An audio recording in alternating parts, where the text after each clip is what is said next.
I'm rarely on magazine covers. You won't find me giving TED Talks or building a personal brand.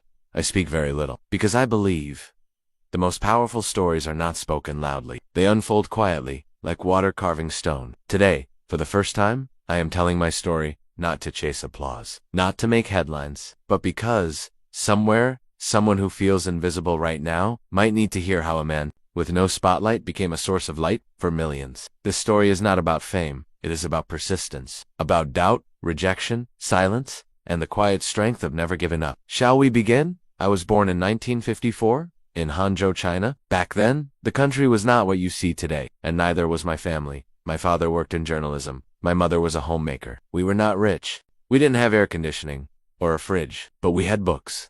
And more importantly, we had resilience. When I was 12, my life was cracked open. My father was accused during the Cultural Revolution, and I had to leave school. Just like that, education, something every child deserves, was taken away. I became a bricklayer, a construction worker. I did what I had to do, not with complaint, but with quiet, and others my age were memorizing textbooks. I was carrying cement. But here's what I learned. Life does not wait for perfect conditions. You don't need a perfect beginning to build a meaningful ending. Years passed. The revolution ended. Schools reopened. And I returned to the classroom, this time not as a boy, but as a man with calloused hands. I enrolled at a radio and TV school in my 20s. It wasn't prestigious, but it was my second chance, and I grabbed it with both hands. From there, I became a journalist. My words now had a place. I asked questions. I listened to the stories people forgot to tell, and I saw something the world hadn't noticed yet.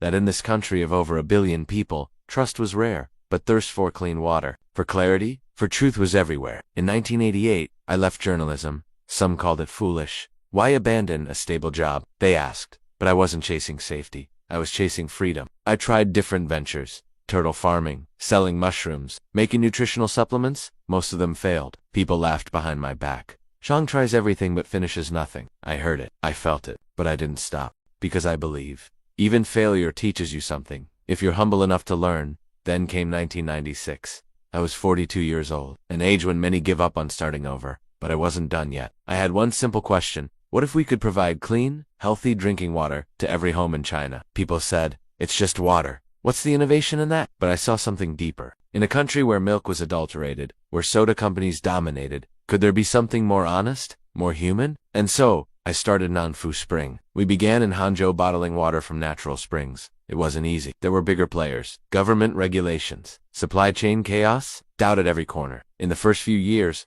I barely slept. Every cap, every label, every source I inspected it myself. When others cut corners, we chose transparency. When others used distilled water, we chose to keep the minerals. Our slogan was simple. We do not add anything, because people don't want more. They want real. Many thought it was a naive strategy. But slowly, something happened. People started noticing. A mother gave her child our water and said, it tastes like the mountains. A factory worker drank it on a hot day and said, it reminds me of home. It wasn't just water anymore, it was trust. Bottled. And trust once earned is everything. We grew, from Hangzhou to all over China, then beyond. We expanded into tea, juice, vitamin drinks, but always with one principle. Never compromise on purity. I never had a grand marketing campaign, no flashy logo, no celebrity endorsements, just one idea. Serve people sincerely, and they will carry your name farther than you can imagine. Even today, I don't attend industry dinners. I avoid interviews, and I rarely smile for cameras. People call me the lone wolf billionaire. I don't mind, because I didn't build this company for the spotlight. I built it for the people who needed something honest in a dishonest world. I built it for the child whose only clean drink is a school bottle. For the old man who fills his thermos before work. For the young woman on a train who sips quietly while reading a book. I built it for them. Now, when I walk past a convenience store, and I see someone pick up a bottle of Nanfu Spring, they don't know my face. They don't say my name, but I smile. Because deep down, I know I kept my promise. A man with no network, no fancy degree, no global stage, created something pure by never giving up on the simplest idea. People deserve something real.